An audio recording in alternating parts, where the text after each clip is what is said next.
Please join me in the prayer of illumination printed in this morning's bulletin. Let us pray together. God of water and the Word, your word is a lamp unto our feet and a light unto our path. Speak a word to our hearts, place a word in our lips, be born in us. Amen. Our scripture lesson this morning comes from the Gospel of John, the first chapter, the first 18 verses,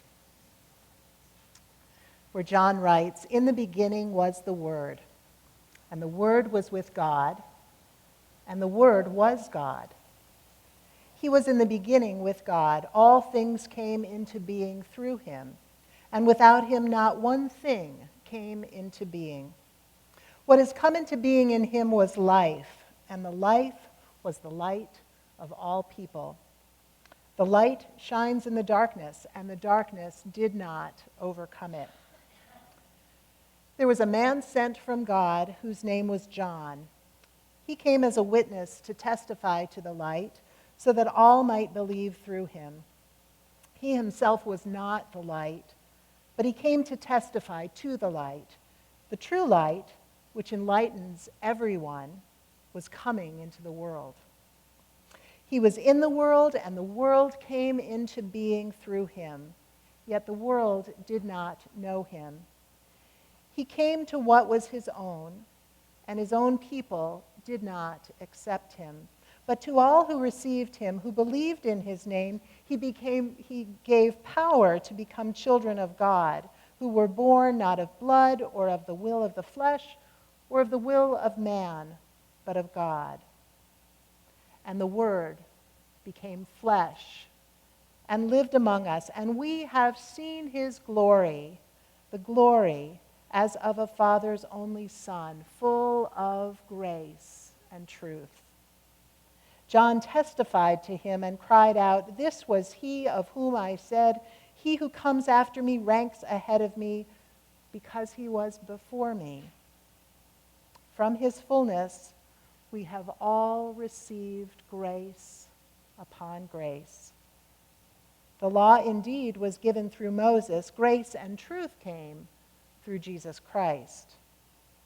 No one has ever seen God. It is God the only Son, who is close to the Father's heart, who has made him known." Brothers and sisters, this is the word of the Lord. Thanks be to God.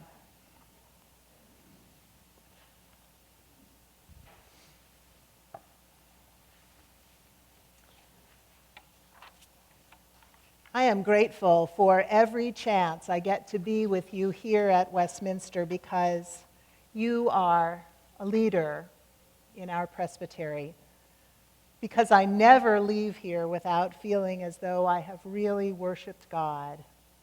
Thanks to your pastor, thanks to your amazing musicians, and to you, one of the warmest, kindest, most welcoming congregations I know.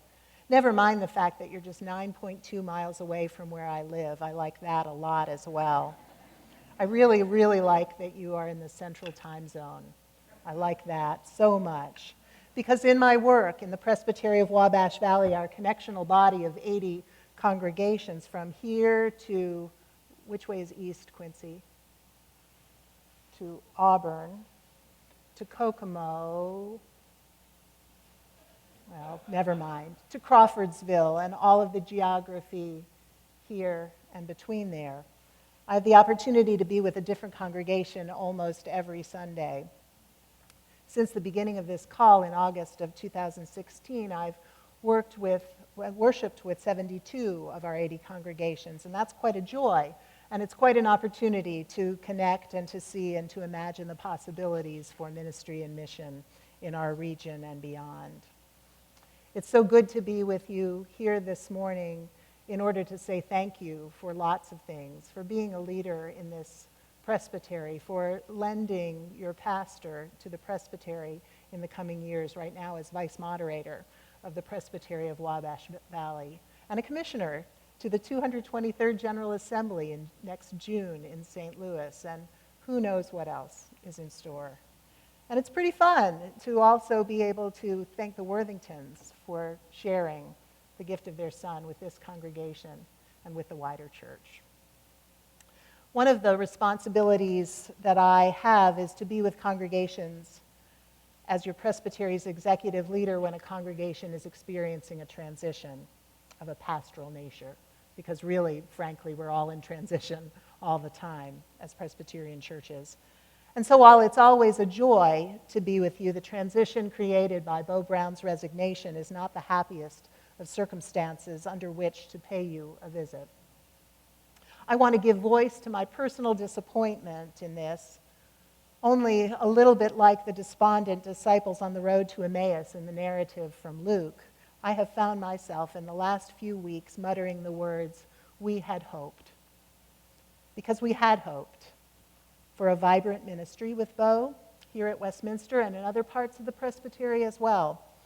We had hoped for meaningful relationships for and with the youth of this community, with a new associate who would focus on mission as well, with this church community and far beyond your walls. We had hoped for a colleague to share some of the pastoral responsibilities with Quincy. We had hoped. And for those of you who had hoped too, the irony of the sadness of these recent events is something for us to contend with here in this season of waiting and expectation and preparation and joy seems dissonant. I really don't know what words I can offer you in addition to my presence to say that we are with you, and we will abide with you, and we will hold hope with you as you look ahead, you, the resilient family of Westminster Presbyterian Church. And all of this causes me to think about words, as Quincy alluded to in the children's chat, and to think about our text from the Gospel of John for this morning. For instance, when are words not enough? When an apology is insincere? When a promise is not kept? And when are words enough? Enough to heal? Enough to hurt? When are words more than enough?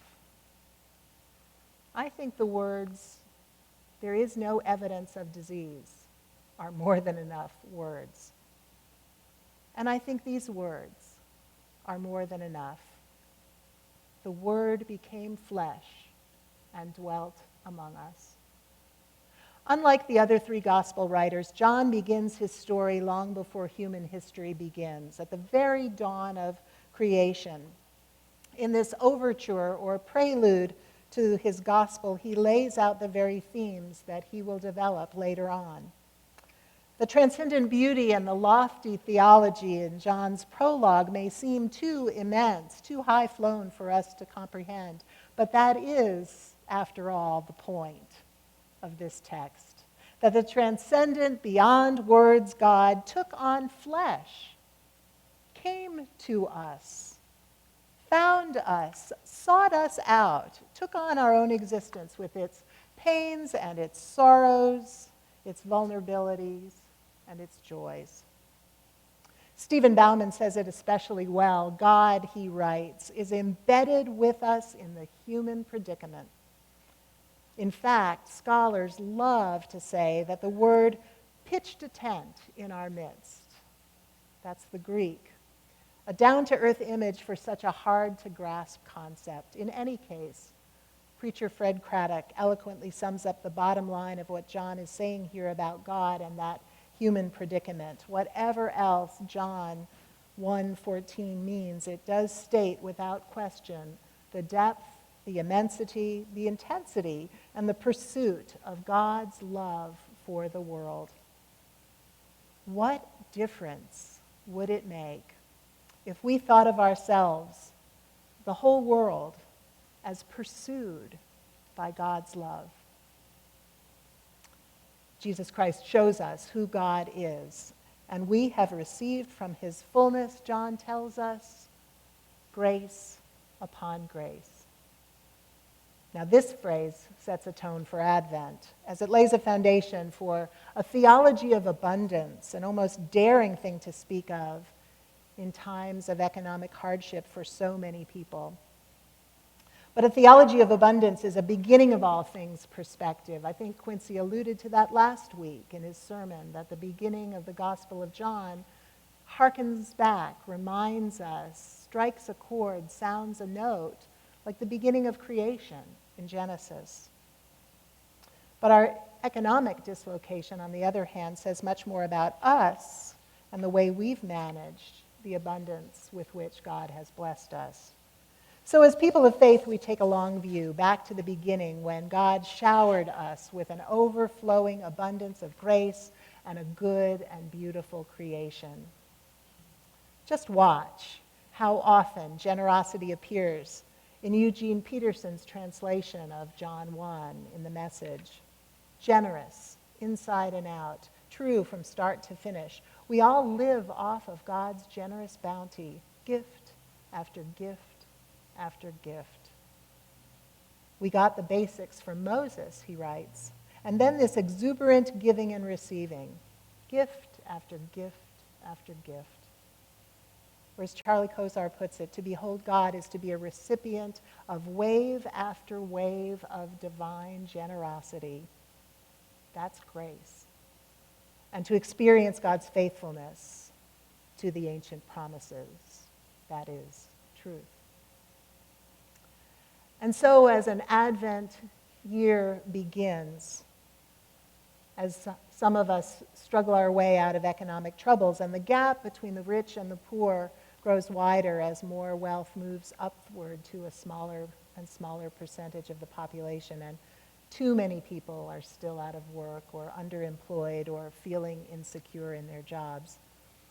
It may seem like secular heresy to see abundance in that, to see fullness even in a time like this.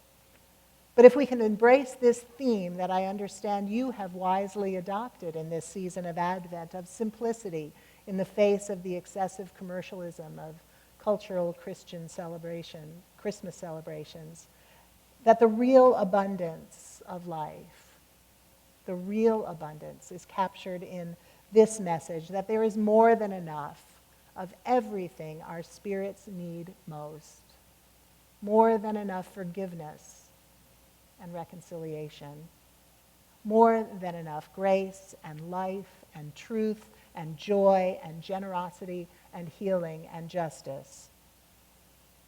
And if we can embrace that, perhaps we can also believe that there is more than enough of what our bodies need to live on: food, water, land, clothing, and shelter. Professor Beverly Gaventa reminds us that we're not the only ones blessed by the light of God. For all people, whether they believe it or not, live in a world illuminated by the light, just as they live in a world created by the Word. Gaventa then challenges us to live our lives discovering the divine benevolence and reliability. Might this even be a first step on the path to peace, if we truly believe that there is not just more than enough light for all, but more than enough of everything we need, if we just learn to share. I want to focus on a passage in John 1 that is especially beautiful. A phrase in this passage close to the Father's heart in verse 17 tries to describe the relationship between the first and the second person of the Trinity, between God and God's Son, Jesus.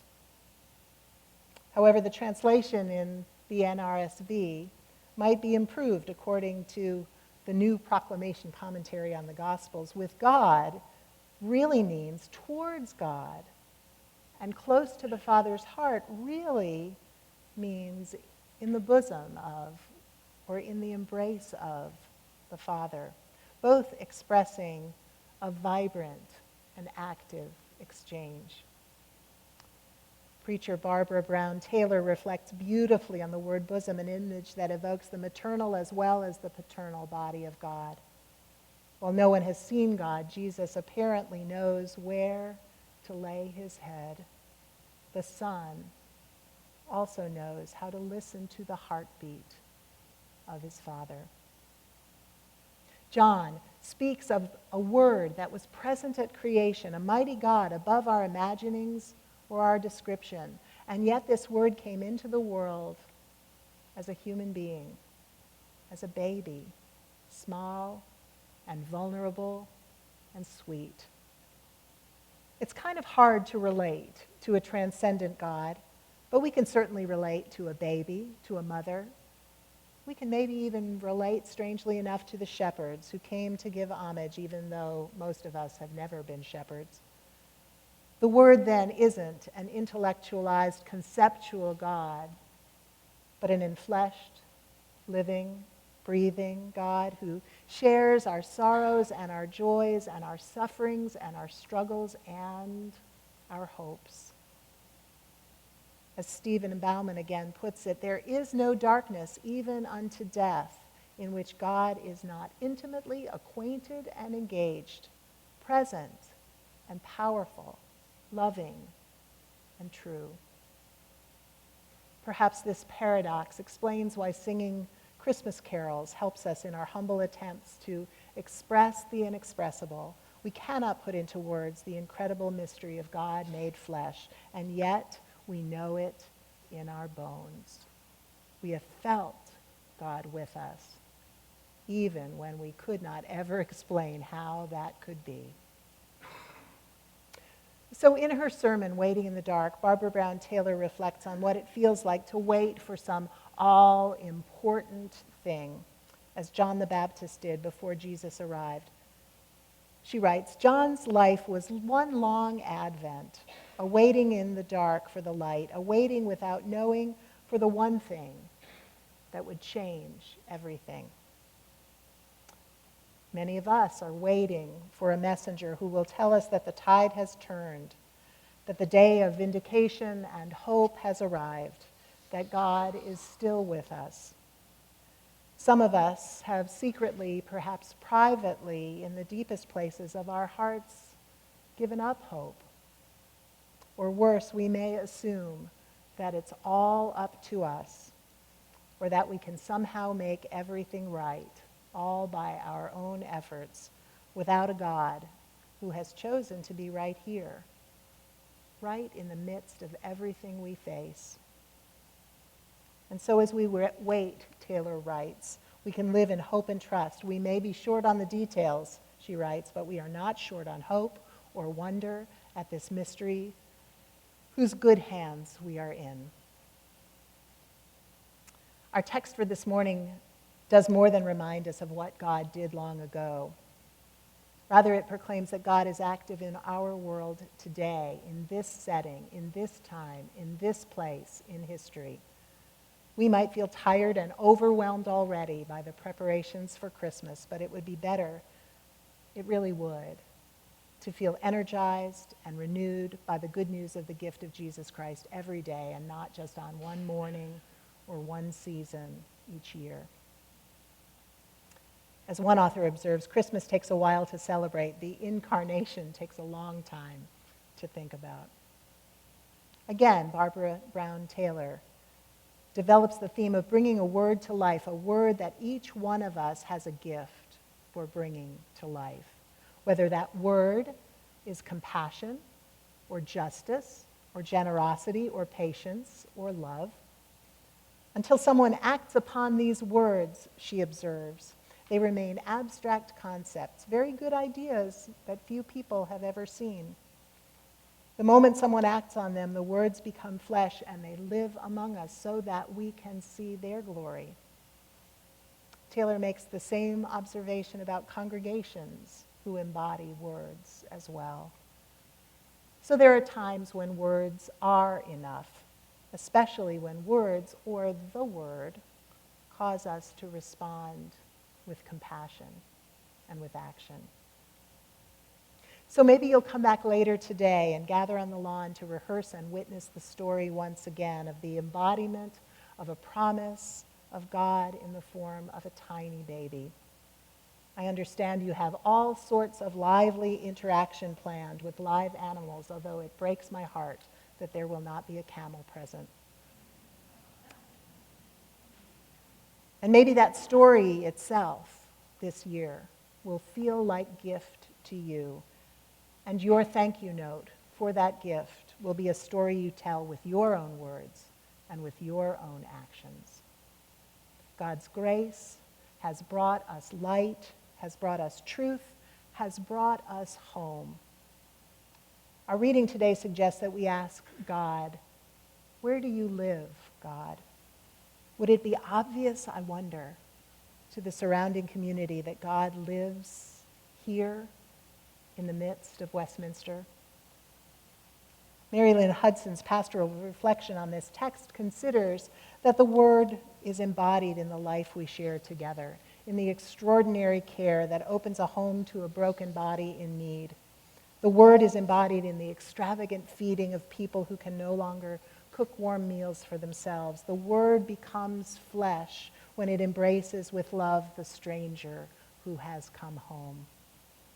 So how is it with you? How is the Word embodied in your midst? We might wonder today how all congregations could be transformed if all of our members thought of themselves as witnesses who testify to the light, as John did. And not just that we see the light, but that we follow the light, that we emulate the light. And then we might dream of how the world around us would be transformed as well. And we would discover, I believe, that that the Word made flesh in Jesus Christ is so much more than enough. Thanks be to God.